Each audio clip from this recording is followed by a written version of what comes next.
If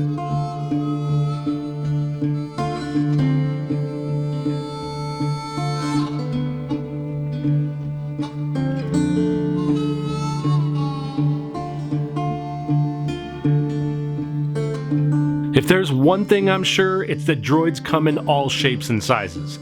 Around here, for example, we've scaled a lot of our droid builds. And that isn't the only liberty we've taken when digging into one of these little guys. We tend to break all the rules, as they say. But personally, I think we just build within the universe that we love. Now, whether your droid is big or small, one thing they have in common is they all need power. So if you need power in the Star Wars universe, and you're talking about droids, then there's really only one clear solution to your problem. You need a power droid. Specifically, you need a Gonk Droid. Yep, we've held off long enough, made enough excuses, and now it's time.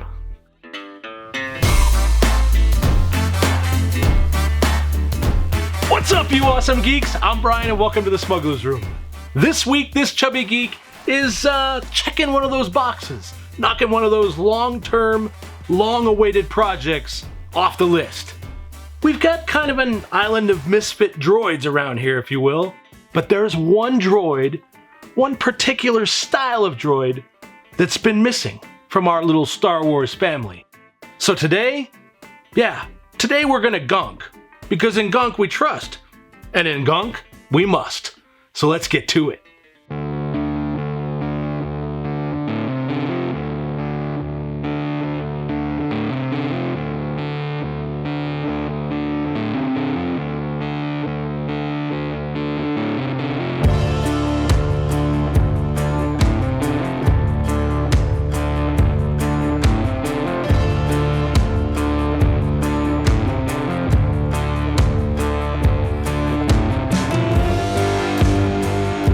Have you ever heard the expression, the eyes are the window to the soul? Well, it's kind of true in a lot of ways, and that phrase kept running through my mind while I was picking all the parts for this little Gonk's face.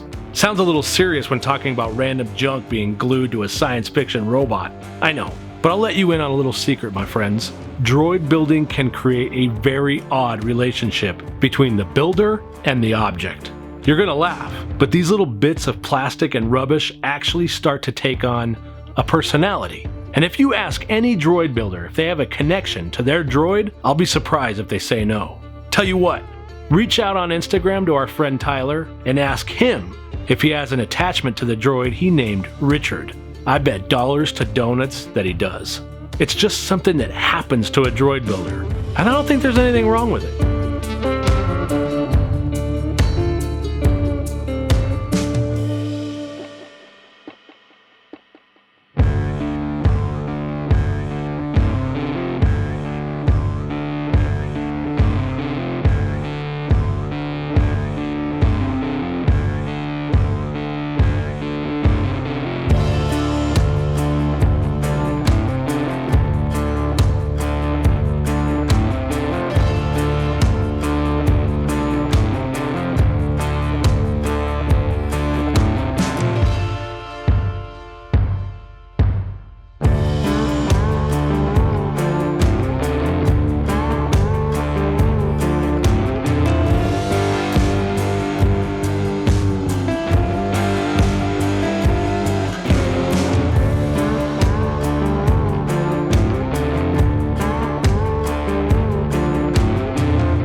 I think that a Gonk Droid's face is truly what sells these little guys. I mean, they're basically just bins with legs and feet after all. I've seen builds where the faces were made with cake pans and bits assembled on them, and others that have all manner of strange configurations. Some use just a few details and keep it really minimal, and others overload it with moving parts and LEDs.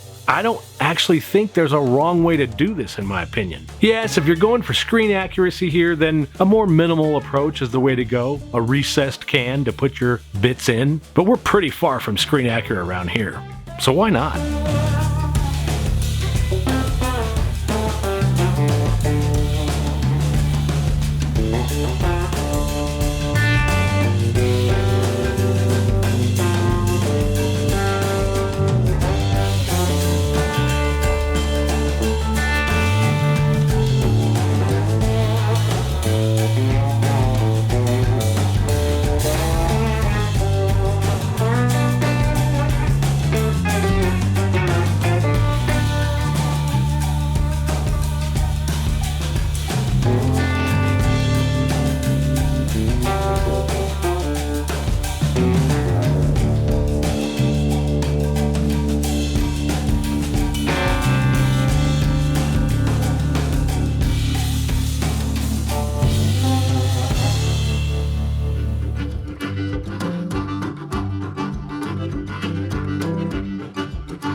Alright, so a couple of tips for working with these plastic or rubber bins. You have to bolt or rivet. I'm sorry gang, there just really isn't any way around this. Most of the bins you find out there are made of polyethylene. This is a great material until you want to glue anything to it. Most adhesives are just not going to work. Even paint can be a challenge, but we'll get to that later. So if you want bits and parts attached, you'll want to drill, run a bolt through the part and the bin, and throw a nut and a washer on the back, and then you're good to go.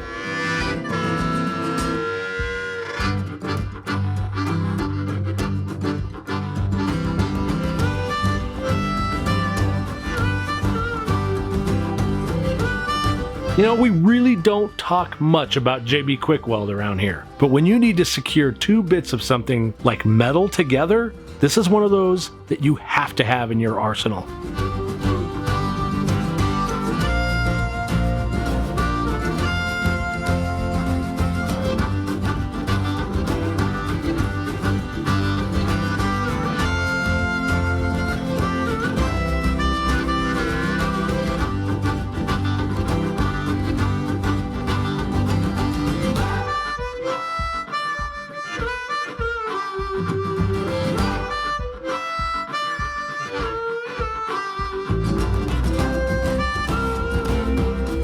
I'm thinking juice lids, buddy. Yeah, I thought so.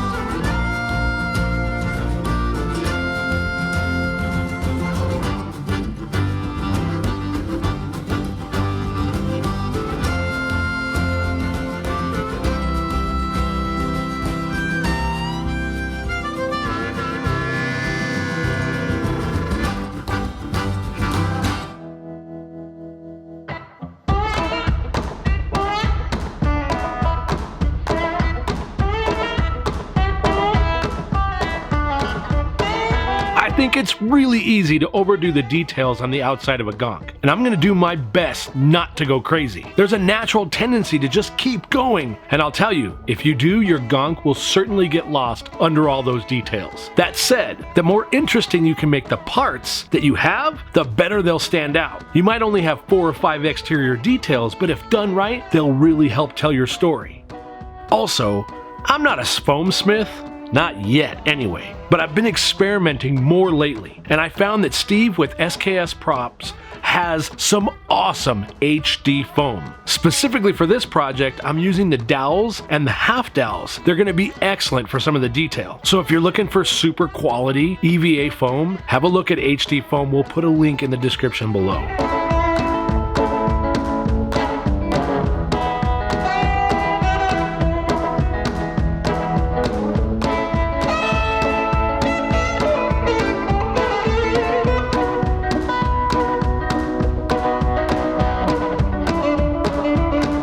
I mentioned making certain parts really stand out, and I attempted to do it with this strange piece. I took apart a projector, used the lamp housing combined with the top of a pill bottle, and slapped a Harry's razor blade container on this bottom. Then I dressed it up with some model parts, and by the time we add paint, I think you'll believe it does something to something because of something, and that's super cool.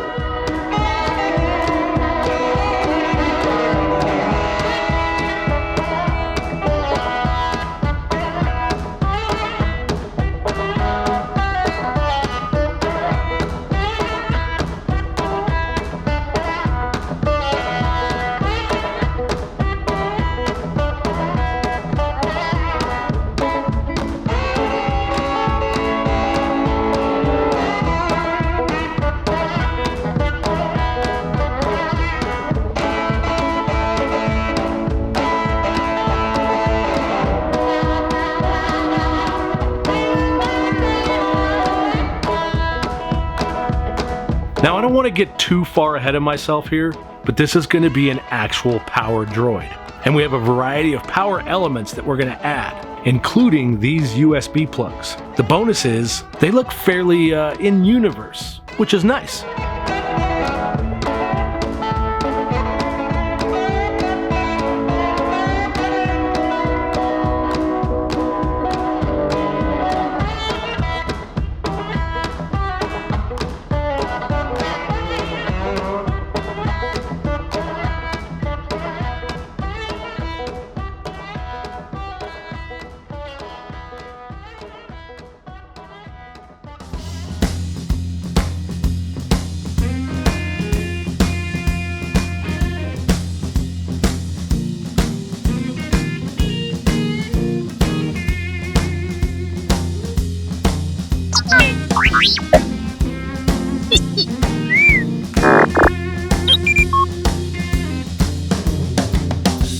Let me tell you one of the things that truly amazes us. It's the support of our Patreon members and the Patreon community. Each one of you make it possible for us to continue making content. You motivate us and you keep us going.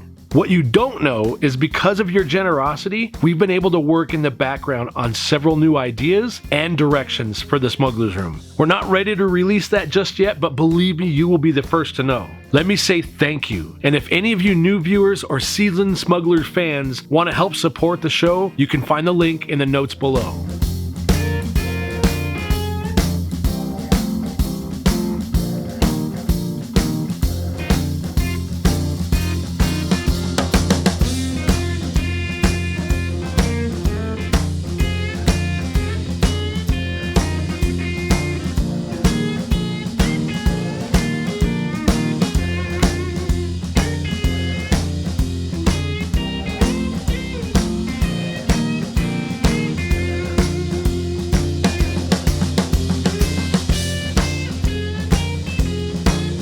Styrene sheets. Is there anything better than a clean sheet of styrene? The making possibilities are endless. When we get ready to feed my dog Olive, she starts to salivate just at the thought of some tasty food. I say this because if it were possible, I think my hands would drool in much the same fashion when presented with a clean sheet of styrene. Pretty weird, huh?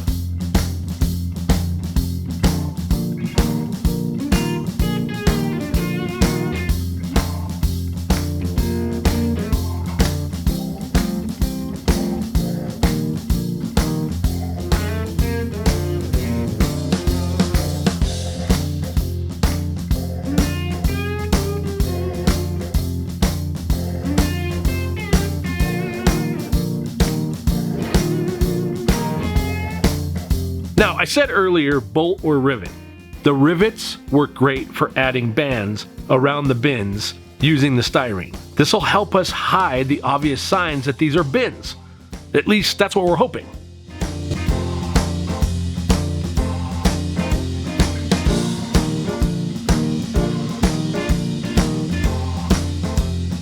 I also took this opportunity to create little details out of styrene pieces to hide the seams on the band.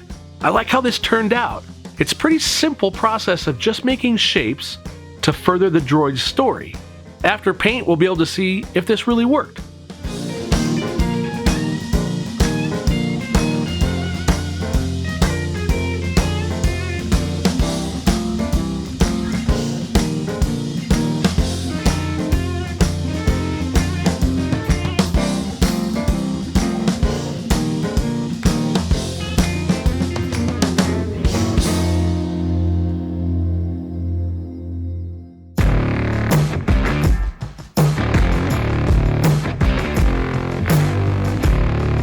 Now, I've got some pretty specific plans around the legs of the Gonk, and I'm going to tell you now that this is going to evolve. That said, however, we're adding foam wrapped around, and then we will be able to use the half dowels to create the ribbing that you see in the films. The legs are going to change as we go through this, but these bins for feet, yeah, I'm keeping those. I love the look of them.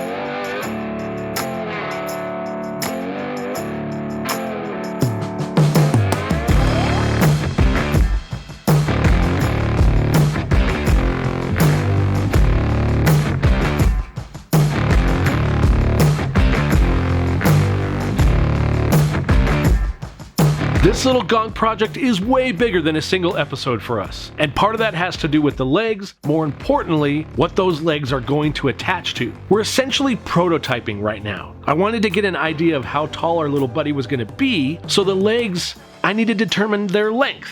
And I also wanted to see what kind of balance issues I was running into. You see, we're building an internal skeleton for this Gonk, not only for structure, but because the outside of our little friend is only the beginning. I've been fascinated with the Gonk for a long time, and I always thought it would be super cool to have one that opened up, so you could see the elaborate inner workings of the droid and have that complement the exterior.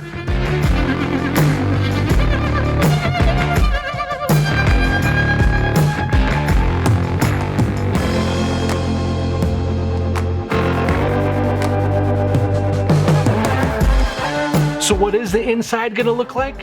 What are we gonna add? Are there gonna be lights and sound? What's his name? And maybe more importantly, what color is he gonna be? Yeah, well, I guess to answer all those questions, you're just gonna have to come back the next time we build something out of nothing.